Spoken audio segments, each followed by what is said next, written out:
Le mouvement sioniste, lorsqu'il apparaît, est un mouvement politique en réaction au pogrom européen. Il est extrêmement minoritaire, il est même entièrement marginal. Les premières initiatives que prend le mouvement sioniste pour mobiliser la communauté juive sont un échec complet. On a les deux premiers appels à fonds juifs pour acheter des terres en Palestine qui débouchent sur des sommes extrêmement ridicules. Autrement dit, les juifs européens ne se sentent pas dans un intérêt d'aller quitter leur pays, quitter le pays de leurs ancêtres pour aller habiter en Palestine. C'est un échec complet. Ça aurait pu rester un projet marginal de quelques uluberlus pendant longtemps si cela n'avait pas rencontré les intérêts d'une grande puissance. D'ailleurs, le mouvement sioniste le théorise dès le premier congrès sioniste mondial dans lequel il est indiqué que les chances de succès supposent de trouver un parrain impérialiste, une grande puissance qui vienne parrainer la création d'un État artificiel dans la région. Et qui ils ont été chercher? Alors ils sont partis voir l'ensemble des grandes puissances de l'époque. On va donc voir le Kaiser allemand en lui proposant de devenir un État vassal de l'Empire allemand, mais le Kaiser est en lien d'alliance avec l'Empire ottoman, dans laquelle se situe la Palestine. Et donc il leur dit, je ne peux pas, puisque mon allié, c'est le sultan ottoman. On va voir l'Angleterre qui, dans un premier temps, leur répond exactement la même chose en disant, mais moi, je ne veux pas me mettre à dos l'Empire ottoman. On va même voir le tsar de Russie, qui est un tsar antisémite, ouvertement antisémite. On a là une alliance du sionisme et de l'antisémitisme. On a des preuves écrites qui sont mentionnées dans le manuel stratégique de l'Afrique, où le ministre de l'Intérieur, qui a été un organisateur de pogroms, reconnaît le mouvement sioniste et dit l'appuyer, mais dit qu'il ne peut pas, pour les mêmes raisons, l'alliance avec l'Empire ottoman. Donc pendant tout un temps, on va avoir des démarches du mouvement sioniste pour obtenir un parrain.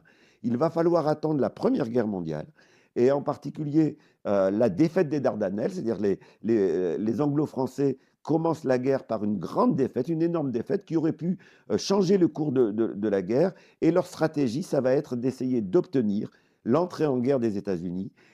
Or, le mouvement sioniste est présent fortement dans un seul pays, qui sont les États-Unis.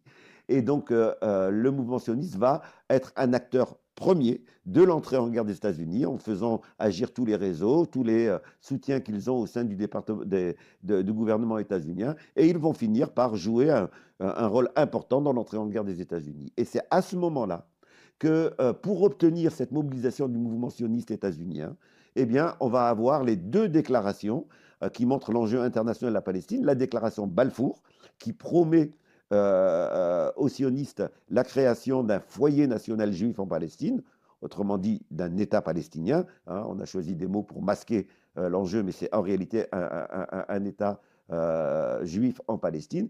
Et la déclaration Combon, ce qui montre que toutes les puissances impérialistes étaient intéressées. Combon est un représentant du ministère des Affaires étrangères français. Alors, donc, ce n'est pas que la Grande-Bretagne qui reconnaît exactement, qui fait exactement les mêmes promesses que Balfour, la création d'un État juif artificiel dans la région. Balfour est hyper connu, mais qu'il y avait une déclaration française semblable, ça, c'est pas connu. Ça explique qu'en fait, c'est une logique coloniale générale? Absolument, et ça explique aussi que ce qu'il y a derrière, ça n'est pas un philosémitisme, l'amour des Juifs, ça n'est pas ça qu'il y avait derrière les positions de la France et de la Grande-Bretagne, c'est bien des intérêts économiques, des intérêts stratégiques qui ont guidé le soutien au mouvement sioniste. Voilà.